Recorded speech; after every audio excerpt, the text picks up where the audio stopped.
안녕하세요. 인생정비입니다. 유튜브 시작한 지 벌써 5일차. 말하면서 책 읽는 것도 5일차. 조금씩 하지만 꾸준하게. 오늘도 내 로직대로 밝고 명랑하게 시작하겠습니다. 요즘 느끼는 게 하나 있어요. 돈도 공부가 필요하다. 왜냐고요? 이유는 두 가지입니다. 첫째, 돈을 몰라서 잃는 경우가 너무 많기 때문이에요. 열심히 벌었는데도 결국 남는 게 없다면 너무 억울하잖아요. 둘째, 돈을 알면 자유를 선택할 수 있기 때문입니다. 하고 싶은 일, 가고 싶은 곳, 그리고 나다운 삶을 살기 위해선 돈이 도구로 있어야 하거든요. 습관이 쌓이면 인생이 정비된다. 그럼 함께 힘차게 시작해 보겠습니다. 오늘의 독서를 시작하겠습니다.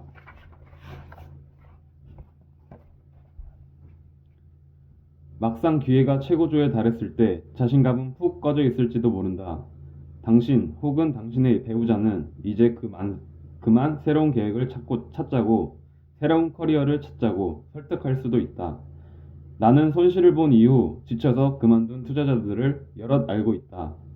그들은 육체적으로 지쳤다. 이 숫자들이 말이 되는지 안 되는지 알려주는 것은 스프레드시트가 잘 한다.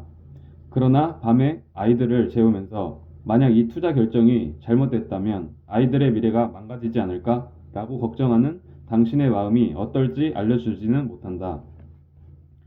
실수의 여지를 생각할 때 엄밀한 의미에서 견딜 수 있는 것과 정서적으로 가능한 것 사이의 차이를 간과하기 쉽다. 다른 하나는 은퇴의 준비다. 역사를 살펴보면 1870년대 이후 미국 주식시장의 연평균 수익률은 물가 상승률을 감안했을 때 6.8%였다. 이를 적당히 합리적인 초기 근사치로 사용한다면 다양화된 포트폴리오를 가지고 은퇴 시에 기대 수익률을 추산할 수 있을 것이다. 그리고 다시 수익률에 대한 해당 가정을 사용해 목표 금액을 모으기 위해 매달 얼마를 적립해야 하는지 계산할 수 있다. 그런데 미래 수익률이 이보다 낮다면 어떻게 할 것인가? 장기적 이력은 장기적 미래를 추산할 때는 좋은 기준이지만 만약 당신의 목표 은퇴일 예컨대 2009년 같은 지독한 약세장 한가운데가 되어버린다면 미래의 약세장에 당신이 겁이 나서 주식을 포기하는 바람에 미래의 강세장을 놓치게 되어 실제 수익률이 시장 평균보다 낮아진다면 당신이 30대에 큰 병에 걸려 병원비를 내기 위해 은퇴 자금을 인출해야 한다면 이런 가정들에 대한 답은 과거에 예측한 것처럼 은퇴할 수는 없다. 이다. 큰일이다. 해결책은 간단하다. 미래 수익률을 추산할 때 역으로 실수의 여지를 이용하라. 이는 과학이라기보다 예술에 가깝다. 20장에서 더 자세히 이야기했지만 나의 경우 평생 미래 수익률이 역사적 평균보다 3분의 1 더 낮다고 가정한다. 그래서 나는 미래가 과거와 닮았다고 가정할 때보다 더 많은 금액을 모은다. 나의 안전마진인 셈이다. 과거에 비해 3분의 1 낮은 것보다 실제로 미래가 더욱 암담할 수도 있다. 하지만 이런 안전마진마저 없다면 100% 실망하는 일만 남는다. 3분의 1의 완충력이면 반짬을 설치지 않을 수 있다. 그리고 운이 좋아 미래가 실제로 과거와 닮은 꼴이 된다면 나에게는 그저 기쁜 소식이 될 것이다. 찰리 먼거는 행복해지는 최선의 길은 목표를 낮추는 것이다. 라고 말했다. 이 얼마나 멋진 말인가? 실수의 여지와 사총격인 또 하나가 있다. 나는 이를 리스크에 대한 낙관적 편향 내지는 러시안 룰렛은 통계대로 움직여야 한다. 신드롬이라고 부른다. 어떤 상황에서도 불리한 경우를 받아들일 수 없을 때 나에게 유리한 확률에 애착을 갖는 것을 말한다. 나심 탈레브는 이렇게 말했다. 리스크를 좋아하면서도 파산을 절대 면할 수 있다. 그리고 사실 그렇게 해야만 한다. 큰 돈을 벌려면 리스크를 감수해야 한다. 그러나 리스크 때문에 망할 수 있다면 그 어떤 리스크도 감수할 가치가 없다. 러시안 룰렛을 할 때 확률은 우리에게 유리하다. 그러나 러시안 룰렛의 불리한 결과는 유리할 때 생길 수 있는 결과를 감수할 만큼의 가치가 없다. 이 리스크를 보상할 수 있는 안전마진이란 없다. 돈 문제도 마찬가지다. 부동산 가격은 거의 해마다 상승하고 당신은 거의 매년 월급을 받을 것이다. 그러나 어떤 것이 맞을 확률이 95%이고 틀릴 확률이 5%라면 이것은 사는 동안 언젠가는 불리한 경우를 분명 경험할 거라는 뜻이다. 그 불리한 경우의 대가가 파산이라면 95%의 유리한 경우가 있다 해도 그 위험은 감수할 가치가 없다. 유리한 경우의 대가가 아무리 매력적이더라도 말이다. 여기서 악마는 바로 레버리지다. 레버리지, 즉 돈을 더 많이 벌기 위해 빚을 내는 것은 통상적인 위험을 파산에 이를 위험으로까지 발전시킨다. 위험한 점은 대부분의 경우 이성적인 낙천주의가 종종 파산이 확률을 가려버린다는 점이다. 그래서 우리는 만성적으로 리스크를 과소평가하게 된다. 지난 10년간 미국 집값은 30% 하락했다. 몇몇 기업은 채무를 변제하지 못했다. 이게 자본주의다. 이런 일이 생긴다. 그러나 높은 레버리지를 사용하는 사람들은 여기에 더해 이중으로 망할 위험이 있다. 이들은 파산할 뿐만 아니라 그 파산으로 인해 기회가 왔을 때 다시 게임에 참여할 기회까지 잃는다. 2009년에 집을 가지고 있다가 모든 것을 날린 사람은 2010년에 주택담보대출 이율이 낮아져도 이를 이용할 수가 없었다. 리먼 브라더스는 2009년에 값싼 대출에 투자할 기회가 없었다. 이미 끝났기 때문이다. 이런 일이 일어나지 않도록 하기 위해 나는 나의 돈을 둘로 나누어 생각한다. 일정 부분을 리스크를 감수하고 다른 부분을 리스크를 아주 멀리한다. 이는 일관성 없는 행동이 아니다. 당신은 이게 일관성이 없다고 믿을 것이다. 나는 그저 나의 리스크가 제압을 할 때까지 오랫동안 살아남고 싶은 것뿐이다. 성공하려면 살아남아야 한다. 이 책에서 여러 번 이야기한 요점을 다시 한번 반복하겠다. 당신이 원할 때 원하는 것을 원하는 사람과 원하는 만큼 오랜 동안 할 수 있는 능력의 ROE는 무한하다. ROE는 투자 수익률. 실수에 대비한다는 게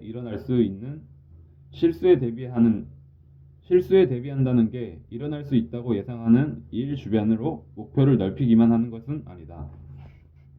실수에 대한 대비책은 당신이 상상조차 못할 일, 당신이 맞닥뜨릴 가장 골치 아픈 사건으로부터 당신을 보호하는 데 도움을 준다. 다음을 보자. 제2차 세계대전 기간에 벌어진 스탈린그라드 전투는 역사상 가장 큰 전투였다.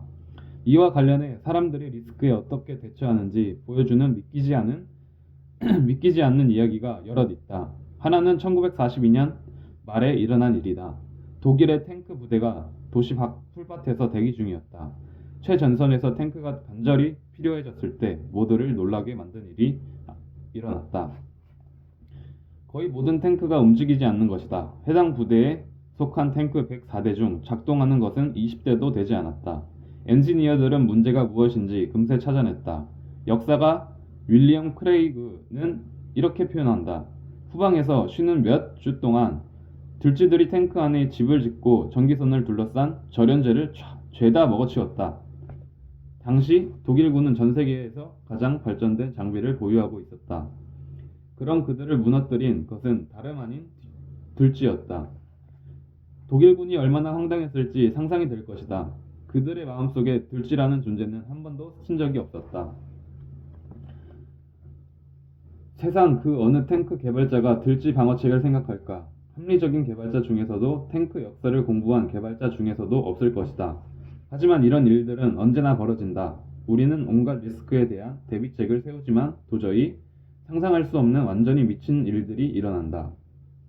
그리고 그런 미친 일들이야말로 가장 큰 손해를 끼친다. 그런 미친 일들은 생각보다 자주 일어나고 우리는 그에 대처할 방안이 없기 때문이다. 2006년 워렌 버핏은 언젠가 자신을 대신할 사람을 찾고 있다고 발표했다. 한 번도 마주친 적 없는 것들을 포함하여 심각한 리스크를 알아채고 이를 회피하도록 뼛속 깊이 프로그램된 사람을 찾는다고 했다. 나는 우리 회사 콜라보레이티브 펀드가 지원한 여러 스타트업을 통해 이 능력을 실제로 목격한 적이 있다.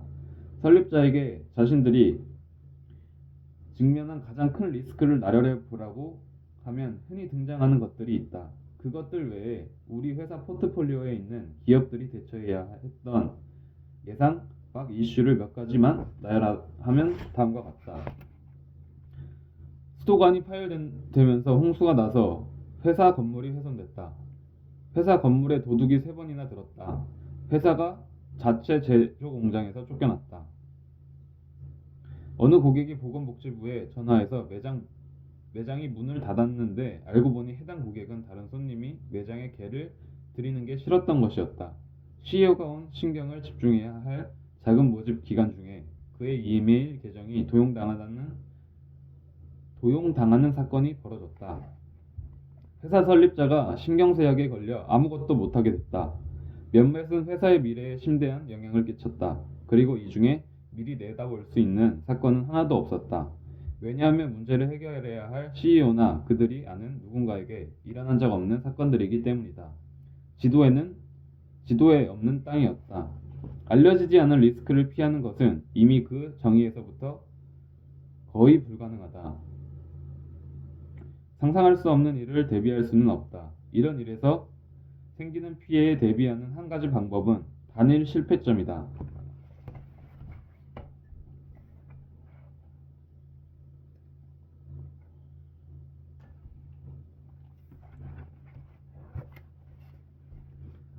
인생의 많은 일에 적용할 수 있는 훌륭한 경험치 중에 부러질 수 있는 모든 것은 언젠가는 부러진다 라는 것이 있다. 많은 것들이 한 가지에 의존하고 있는데 그 한 가지가 부러질 수 있는 것이라면 이는 참사가 닥칠 나를 손꼽아 기다리고 있는 것이나 마찬가지다. 여기서 그 한 가지가 바로 단일 실패점이다. 실패점을 만들지 않는데 능한 사람도 있다.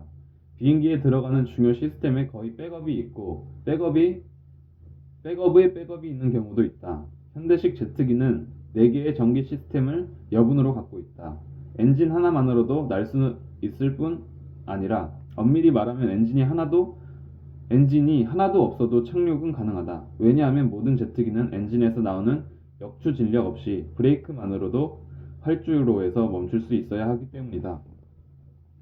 마찬가지로 현수교 역시 케이블이 여러 떨어져 나간다 해도 추락하지 않는다.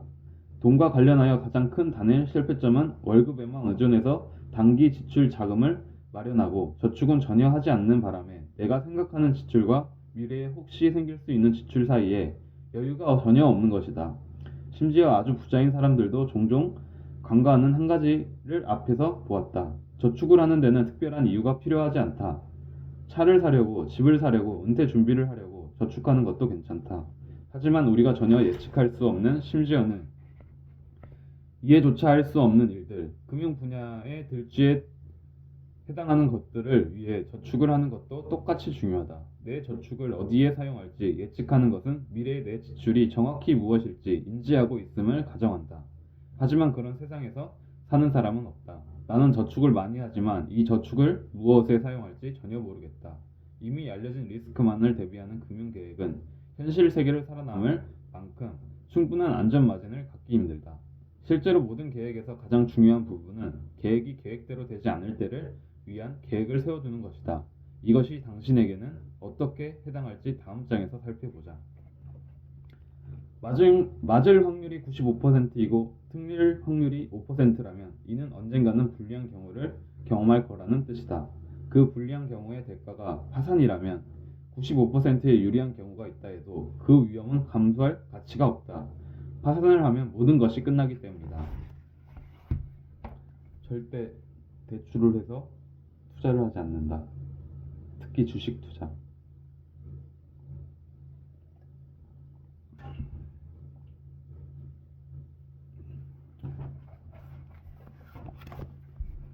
과거의 나, 미래의 나. 미래의 나는 과거에 내가 내린 결정에 대해 늘 기뻐하지만은 않는다. 어릴 때 함께 자란 친구 중에 부잣집 자식도 타고난 머리가 있는 것도 아니지만 내가 아는 사람들 중 가장 열심히 노력하는 친구가 있었다. 이런 사람들은 우리에게 알려줄 수 있는 게 무척 많다. 성공에 이르는 그 한 걸음 한 걸음을 적나라하게 이해하고 있기 때문이다. 10대 때 이 친구의 인생 목표이자 꿈은 의사가 되는 것이었다. 확률이 크지 않았다고 말하는 것은 좋게 돌려서 이야기한 것이다. 당시에는 합리적인 사람이라면 누구도 이 친구가 의사가 될 수 있다고 생각하지 않았다. 그러나 친구는 포기하지 않았다.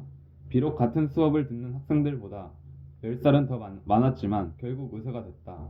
아무것도 없는 데서 시작해 꿋꿋이 밀고 나가서 모든 예상을 뒤엎고 의대를 졸업하고 가장 존경받은 직업 중 하나를 갖게 되면 성취감이 얼마나 클까? 몇 년 전 그 친구와 이야기를 나누었는데 대화는 다음과 같이 진행됐다.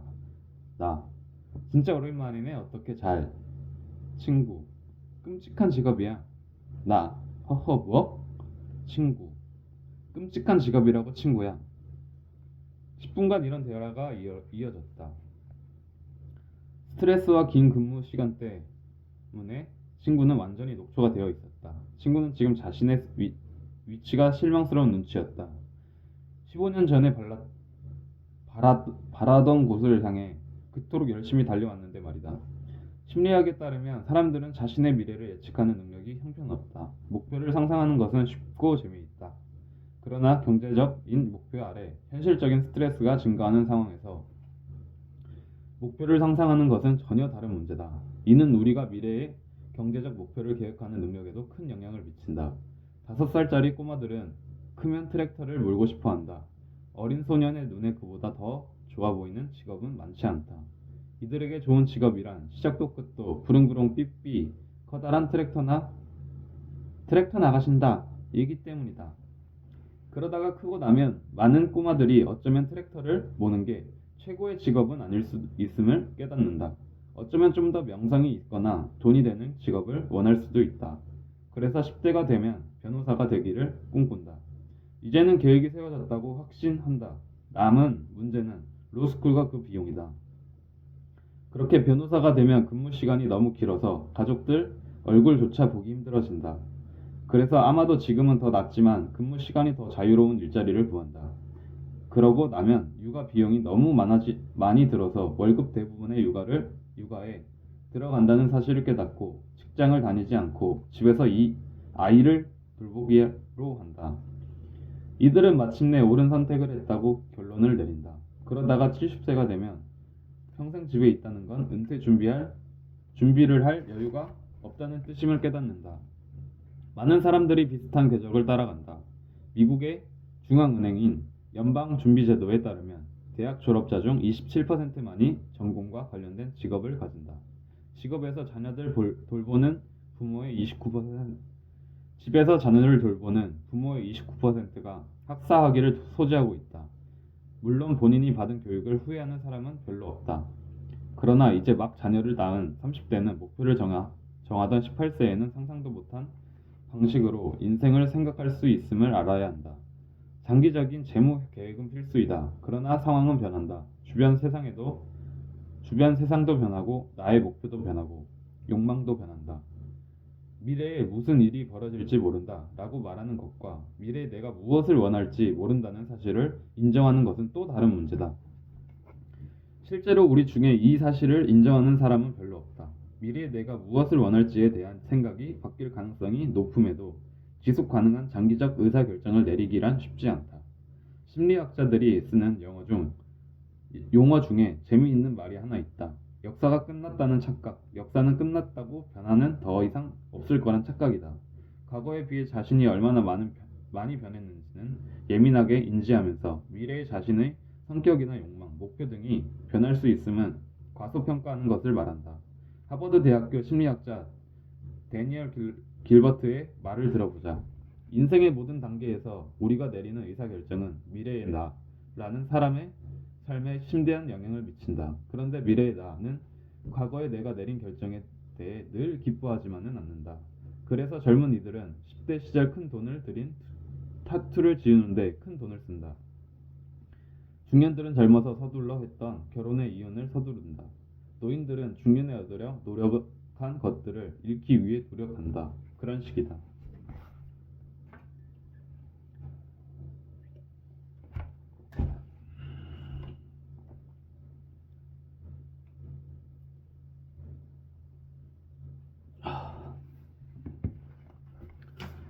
그는 이렇게 말했다.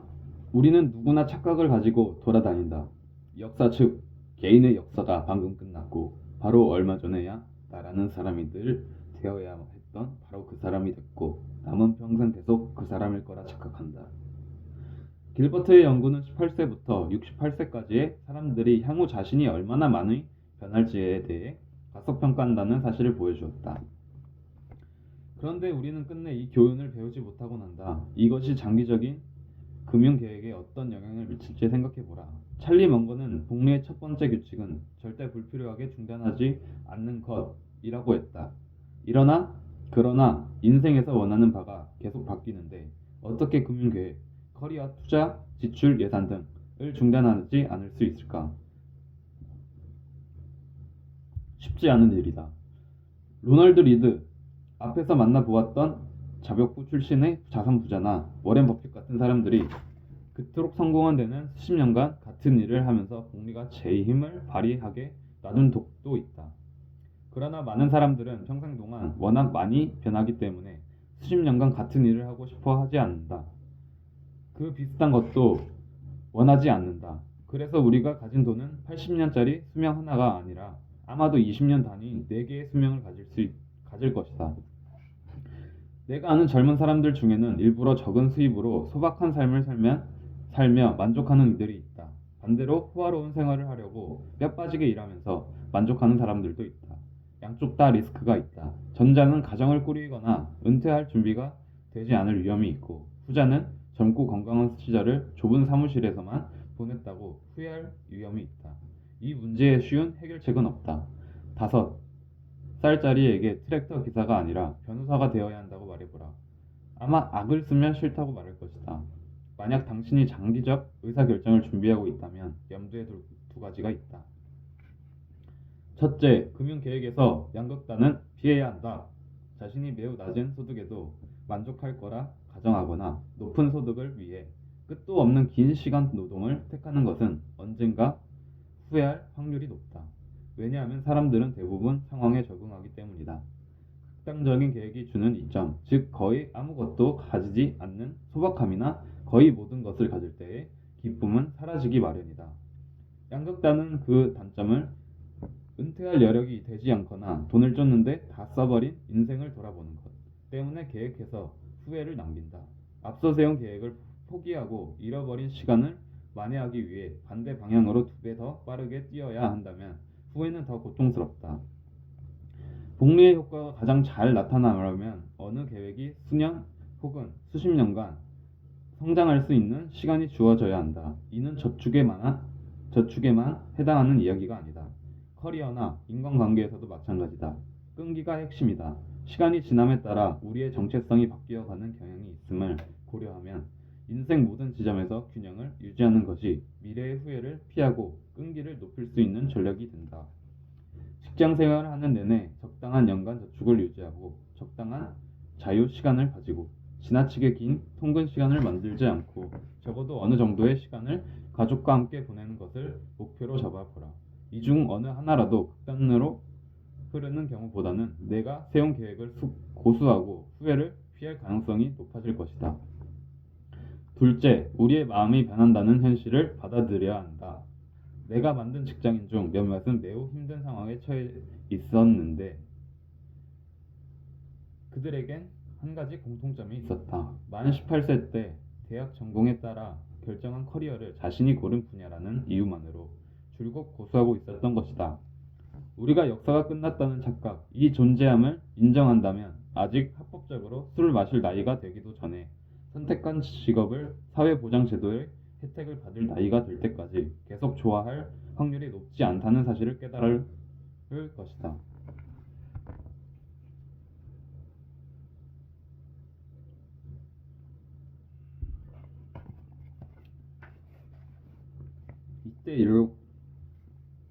이때 요령은 변화라는 현실을 받아들이고 최대한 빨리 다음으로 넘어가는 것이다. 월스트리트 저널의 투자 컬럼니스트 제이슨 츠바이크는 심리학자 데니얼 카너먼이 생각에 관한 생각을 집필할 때 함께 작업했다. 츠바이크는 카너먼의 큰 장점인 성격적 특성에 관해 이야기한 적이 있다. 내가 데니얼을 보면서 가장 경이로웠던 것은 우리가 방금 끝낸 것을 그대로 폭발시킬 수 있는 능력이었다. 츠바이크와 카너먼은 챕터 하나를 가지고 끝없이 작업했다고 한다. 그리고 나면 순식간에 카너먼은 알아보지도 못할 만큼 변형된 버전의 원고를 보내왔다. 시작도 다르고 끝도 다르고 생각도 못한 일화와 증거를 삽입하고 듣도 보도 못한 연구를 인용했다. 이어서 치바이크는 이렇게 말했다. 내가 데니얼에게 어떻게 앞선 원고를 쓴 적도 없는 사람처럼 다시 시작할 수 있냐고 묻자 그는 잊지 못할 대답을 해주었다. 나한테는 매몰 비용이 없어요. 매몰 비용. 환불받을 수도 없는 과거의 노력에 얽매인 의사결정을 하게 만든다. 는 사악한 역할을 한다. 미래의 나를 과거의 나의 포로로 만든다. 이는 마치 낯선 사람이 나 대신 인생의 중요한 의사결정을 내리는 것이나 마찬가지다. 내가 지금과 다른 사람일 때 세웠던 금융 목표는 생명 유지 장치를 달고 시간을 질질 끌 게 아니라 가차없이 버리는 편이 낫다. 그것이 미래의 후회를 최소화하는 전략이다. 더 빨리 이런 결단을 내릴수록 더 빨리 새로운 복리의 마법을 시작할 수 있다. 사람은 변한다. 이토록 흔한 명제를 왜 자신의 투자에는 대입하지 않을까? 장기 계획을 짜는 것은 생각보다 어렵다. 시간이 지나면 사람들은 목표도 욕망도 바뀌기 때문이다. 오늘의 독서는 여기까지 하겠습니다. 책을 읽으면서 가끔 재밌어서 더 읽고 싶다 이런 생각도 가끔 들고요. 더 읽고 싶지만 또 출근할 시간이 얼마 남지 않아서